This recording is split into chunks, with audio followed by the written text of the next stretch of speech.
ইতিমধ্যেই আপনারা জেনেছেন এই মানব বন্ধন কিসের জন্য হয়েছে, কারা করছেন।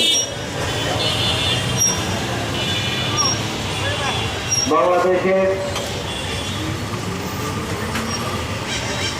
ইসলামী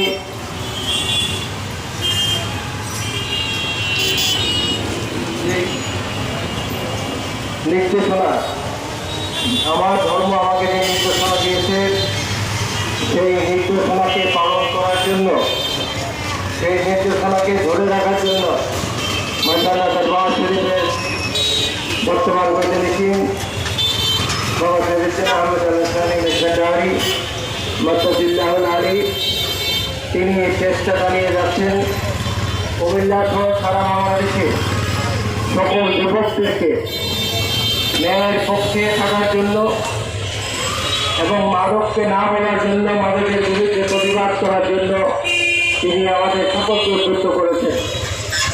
আজকে আমি প্রথমে ধন্যবাদ জানাই মহানগর কমিটি আজকে এই উদ্যোগ গ্রহণ করেছে।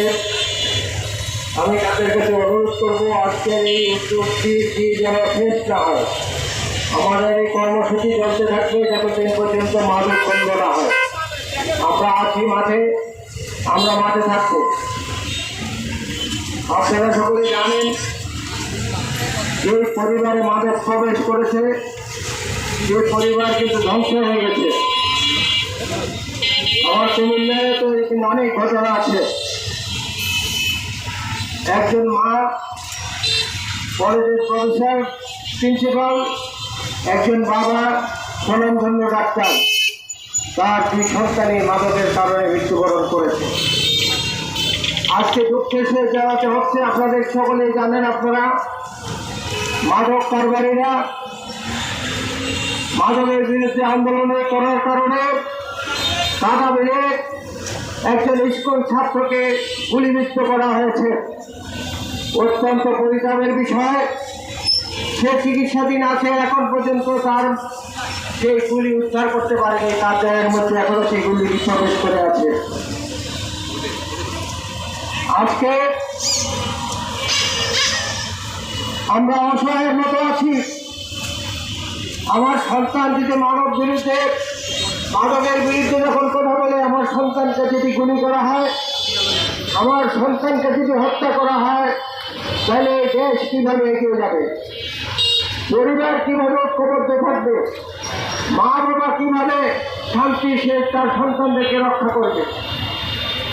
আজকে মাদক ভয়াবহ ধারণ করেছে কুমিল্লায়। বেশ কিছু আগে পত্রিকায় মিডিয়াতে প্রকাশ হয়েছে কুমিল্লায় মাদকে ভাসছে। আমরা শুধু বিজয়ের বর্ডার দেখলে হবে না, এই মাদক আখাড়া থেকে শুরু করে বেলেডিয়া পর্যন্ত কুমিল্লা বর্ডার বেল্টে ভারত থেকে সরাসরি মাদক বাংলাদেশে প্রবেশ করছে। কিন্তু পরিচয়ের বিষয়, দুঃখের বিষয়, যেখানে বিজেপি বর্ডার গার্ড দিচ্ছেন, বিজেপি যেখানে আছে সেখানে কিভাবে এত মাদক বাংলাদেশে প্রবেশ করছে? যেখানে পুলিশ পাহারায়, পুলিশ মাঝে মধ্যেই একসাথে যান যাওয়ার পরেও কিভাবে মাদক বাংলাদেশে প্রবেশ করছে? মাদক দ্রব্য নিয়ন্ত্রণ অধিদপ্তর আছে, কুমিল্লায় একজন দিদি বসেন, তার কাছে প্রশ্ন রাখতে চাই, আপনি এক বছরে 50 লক্ষ টাকার মাল ধরেছেন, 1 কোটি টাকার মাল ধরেছেন, উনি প্রতিদিন প্রবেশ করে কোটি টাকার পরিমাণ মাদক, সেই মাদকগুলি ধরা হচ্ছে না কেন? প্রশাসনে ডিএসপি লোকজন যারা আছেন, আপনারা নিশ্চয়ই অবগত আছেন, তারা মাদক ব্যবসা কারবারি, তারা মাদক বিচা-কেনা করছেন, তারা মাদক সেবন করছেন, কোথায় কোথায় মাদক বিক্রি হচ্ছে, সেটা কিন্তু অনেকটাই আপনাদের মধ্যে নলেজে আছে। তাই অনুরোধ করব, সরকারের প্রচেষ্টা, স্বরাষ্ট্রমন্ত্রী সহ বর্তমান প্রধানমন্ত্রী সহ ঘোষণা দিয়েছেন বাংলাদেশের মাদক হবে জিরো টলারেন্স। আমরা সেটা শুধু কথায় কাগজে কলমে দেখতে চাই না। আমরা দেখতে চাই মাঠ পর্যায়ে যে সত্যি জিরো টলারেন্স হয়েছে কিনা। মাদক যদি বন্ধ না করেন, আপনার আমার সুসন্তান সে মাদক আসক্ত হয়ে নিজে নষ্ট হবে, পরিবারকে নষ্ট করবে, ধ্বংস করবে। আমরা জানি ঢাকার ঐশীর কথা, যিনি একজন ঊর্ধ্বতন পুলিশ কর্মকর্তার মেয়ে, যে মাদক আসক্ত হয়ে তার মাকে বাবাকে হত্যা করেছে। এই নিরীহ মানুষগুলিকে, পরিবারকে যে মাদক নষ্ট করছে, মাদক ধ্বংস করছে, সে মাদকের বিরুদ্ধে আজকে ফোরাম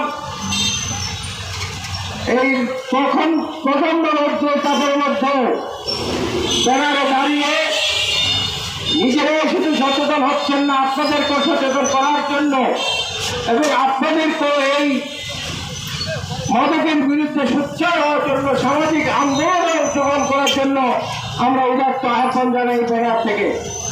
আসুন ভিন্নতা না ভেবে ঐক্যবদ্ধভাবে সকলে মিলে আমরা যদি মাদকের বিরুদ্ধে কাজ করি, আমরা যদি প্রশাসনকে সহযোগিতা করি, আমরা যদি প্রশাসনকে আঙুল দিয়ে দেখিয়ে দেই যে এই জায়গায় মাদক বিক্রি হচ্ছে, এরা বিক্রি করছেন, আমার বিশ্বাস প্রশাসন তখন আর চুপ থাকার কোনো সুযোগ থাকবে না। সেই প্রচেষ্টা আমাদের থাকবে। আমরা আজকে থেকে নয়, অনেক আগ থেকে এই মেঘালয় দরবার শহীদের বিভিন্ন ব্যাপারে আমরা মাদকের বিরুদ্ধে, দুর্নীতির বিরুদ্ধে, অন্যায়ের বিরুদ্ধে কিন্তু আমরা কথা বলে যাচ্ছি, কথা বলবো এবং বলতে থাকবো ইনশাআল্লাহ, যতদিন পর্যন্ত বাংলাদেশ থেকে দুর্নীতি মুক্ত না হবে, মাদক মুক্ত না হবে। তাই সর্বশ্রেণী মানুষকে, বিশেষ করে আমার কুমিল্লাবাসীকে উদাত্ত আহ্বান জানাবো, আমরা কুমিল্লা থেকে শুরু করি। কুমিল্লা যদি ঐক্যবদ্ধভাবে আমরা যদি মাদকের বিরুদ্ধে সোচ্চার হই, মাদককে যদি আমরা না বলি এবং মাদকের যারা গ্রহণ করছেন, যারা মাদক বিক্রি করছেন, তাদেরকে যদি আমরা পুলিশে ধরিয়ে দিতে পারি, তাহলে আমাদের কুমিল্লা, আমার সন্তানরা অবশ্যই রক্ষা পাবে, মাদক থেকে মুক্ত থাকবে। আমরা চাই আমাদের সন্তানরা, সুসন্তানরা যাতে পথভ্রষ্ট না হয় একমাত্র মাদকের কারণে। আসুন আমরা সকলে মিলে, আপনারা কুমিল্লাবাসী সহ যার যার অবস্থান থেকে যে যে সংগঠন করছেন না কেন, সকলে মিলে এই মাদকের বিরুদ্ধে আমরা সোচ্চার হই এবং ঐক্যবদ্ধ আন্দোলন করি। আমরা পুলিশ প্রশাসনের কাছে অনুরোধ করব, জেলা প্রশাসনের কাছে অনুরোধ করব, আর বসে থেকে লাভ নেই, মাঠে নেমে পড়ুন, জনগণকে রক্ষা করুন, পরিবারগুলিকে রক্ষা করুন, তার সন্তানদেরকে রক্ষা করুন। আমরা আমাদের সন্তানদেরকে বাঁচার জন্য, আমাদের সন্তানদেরকে রক্ষা করার জন্য আজকে এই সকল লোকদের মধ্যে মাঠে দাঁড়িয়েছি। আপনারাও যদি সেইভাবে আমাদের আন্দোলনকে সাড়া দিয়ে যে মাঠ পর্যায়ে যদি কাজ করেন, আমার বিশ্বাস অনেকটাই এই মাদক কুমিল্লা থেকে সরে যাবে এবং মাদকটা অনেককে আমরা মুক্ত থাকবো বলে আমি বিশ্বাস করি। এখানে যারা এসছেন বিভিন্ন এলাকা থেকে, বিভিন্ন পরিবারবৃন্দ, আঞ্জুমানের নেতৃবৃন্দ, যুব ফোরামের নেতৃবৃন্দ এবং সকলকেই উদাত্ত আহ্বান জানাবো, আপনারা যার যার এলাকায় যে এই আন্দোলনের সাথে সম্পৃক্ত হবেন এবং আপনাদেরকে আমরা শুভেচ্ছা জানাচ্ছি। আপনারা যে কষ্ট করে যুব ফোরামে তাকে এই মানববন্ধনে এসেছেন, তার জন্য আপনাদের সকলের প্রতি শ্রদ্ধা রেখে এই মানববন্ধন সফল হোক। এই মানববন্ধনের সাথে যারা একত্রতা ঘোষণা করেছেন তাদের প্রতি আবারও শ্রদ্ধা রেখে এবং যারা উদ্যোগ গ্রহণ করেছেন সেই যুব ফোরামের সকল নেতৃবৃন্দের প্রতি শ্রদ্ধা রেখে আমার কথা শেষ করতে চাই। আসুন আমরা সকলে মিলে বাঁচি, আমার পরিবারকে বাঁচাই, আমার সন্তানদেরকে বাঁচাই, মাদক থেকে মুক্ত থাকি, দুর্নীতি থেকে মুক্ত থাকি। ধন্যবাদ সকলকে। আসসালামু আলাইকুম ওয়া রাহমাতুল্লাহ।